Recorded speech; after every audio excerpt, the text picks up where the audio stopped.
I once heard a story about a professor.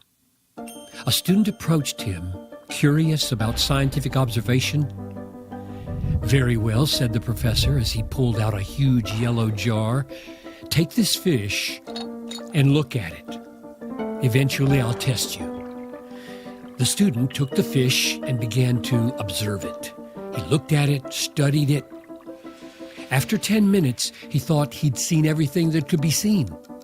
He searched for the professor, but he was nowhere to be found. So he kept looking at the fish. 30 minutes, an hour, 2 hours passed.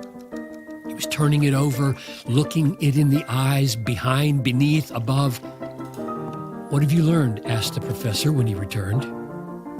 The student rehearsed it all. The pores of the head, fleshy lips, lidless eyes, the lateral line, the spinous fin, the forked tail. The professor seemed disappointed. "You haven't looked very carefully. You haven't even seen one of the most obvious features.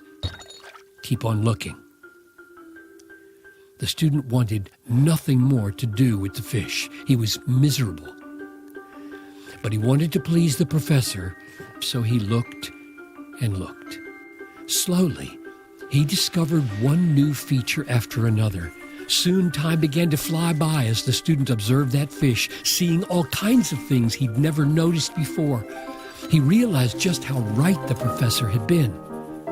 After another hour, he returned and heard a new list of observations. "That's good, but that's not all. Go on. Keep looking."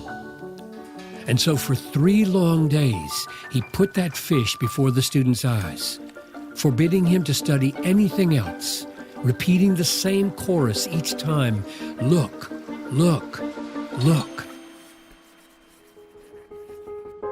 We have something far more valuable to explore and study and look at. The simple habit of looking at the Bible will change your life and lead you to the greatest beauty in the world. If we look long enough, with enough care, we will see things we never dreamed possible to see. Give yourself daily to look and look and look at God's Word.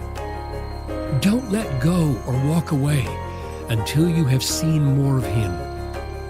You will be amazed by the wonders you will find.